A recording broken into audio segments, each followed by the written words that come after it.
Good morning everyone, day 2, another day, another vlog. Nandito kami sa may Akarenga. Pinasyal namin si Mother Earth dito at masaya siya. Then dinala ko siya sa Asako sa rental kimono. Ayan, sa mga gustong ma-experience ang Japan na nakakimono, mag-search lang kayo sa Google ng mga rentahan ng mga kimono.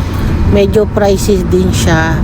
Start from isang lapad pataas. Ang bata, kalating lapad. Ayan, nagbibihis na silang dalawa. Naghahanap sila ng anong bagay sa kanilang kimono. Hindi na ako sumama sa ng kimono kasi iniipit ang tiyan. Masakit sa tiyan. Kaya namimili si Mother na kung anong kulay, style, maraming layer kasi yan, yung traditional Japanese kimono yan. Tapos sa sila, Miyuki, ang ganda nilang dalawa maglola guys, tinan nyo naman at nakarating na kami dito sa main temple. Pagpasok namin, napakaraming tao guys, nakakahilo, grabe, sakit sa ulo, siksikan, puro foreigner. Ayan, pinicturan ko na si Mother dito sa main gate ng Asako sa temple. Ito talaga tourist spot talaga to, kaya halos puro foreigner yung mga nandito, mga nagpapapicture, pictorial. 2, 3. Okay. Okay, it's a lucky when you touch it. I cannot carry you. Later na lang, we will look there. You know, there's a lot of over there. Pwede naman ito mag-wrap Opo. Oh, there's a lot of accessories here. Ang main temple po, yun po sa dulo. Okay. Mama, let's go. Go there. Over there. Ayan po yung mga souvenir, Mother.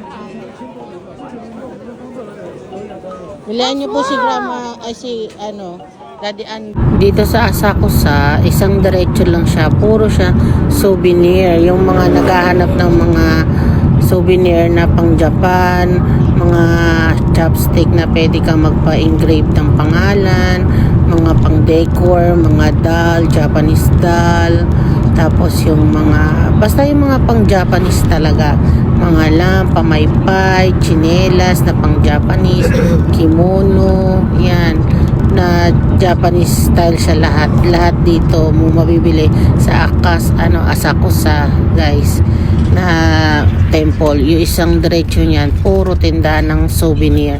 Tapos lahat tong naglalakad, puro foreigner guys. Kaya nakakahilo, daming tao. Tapos sa isang diretso din to, mga iba-ibang snack ng Japanese snack. Mga mochi, matcha, mga snacks nila, ganon, candy, na authentic Japanese lahat. Tapos medyo pricey din siya kasi nandito siya sa tourist spot guys. Ayan napakaraming tao. Maganda nga po, Mother, sakto picturean nyo po, kaya videohan nyo, Mother.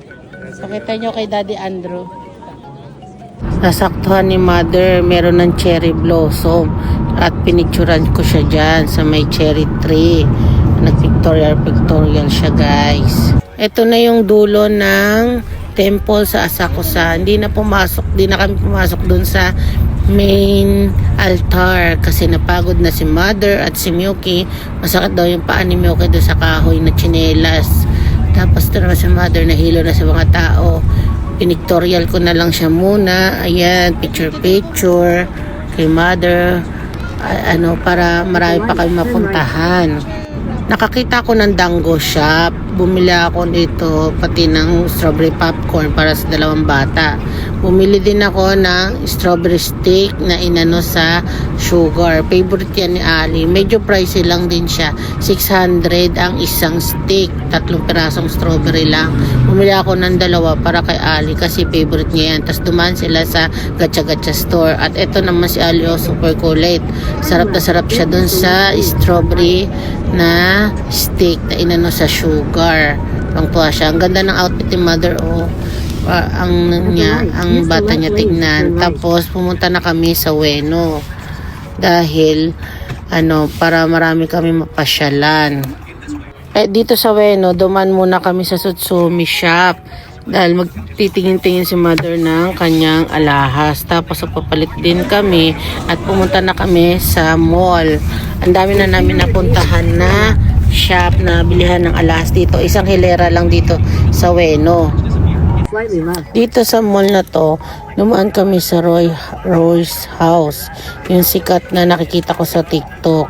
At dito na din nabili ni mother, bumili na kanyang alahas. Sa Ueno, pag gusto mo mamili ng alahas, marami dito paikot. May ikaw na lang mamimili. Japan Gold talaga. Sulit guys.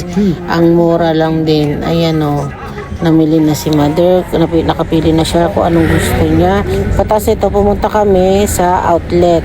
Sa Ranberry. Malapit to sa amin guys Dito na lang muna kami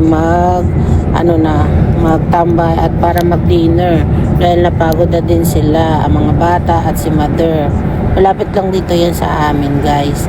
Dito sa mall na to guys, maraming mga pwede ka pagpilian. Merong mga branded shop, mga food court, palaruan ng bata. Marami kang pwedeng puntahan dito. Kahit window shopping ka lang, kasama mo yung mga anak mo, pamilya mo, mga bata. Kahit wala kayong bilihin, window shopping lang. May indoor, outdoor playground sa mga bata, may arcade. Yung tatambay lang kayo, magmumuling lang kayo, pwede dito. Tapos pwede din dito sa outlet na to na may pet. Kasama mo yung pet na mamasyal, pwede. Open dito yung pet, kaya maraming mga taong napunta dito. Tapos ayan, bumili si mother para sa sarili niya ng kanyang bag kasi puro na lang yung ibang tao ang binibigyan niya. Yung sarili naman niya pagbigyan niya.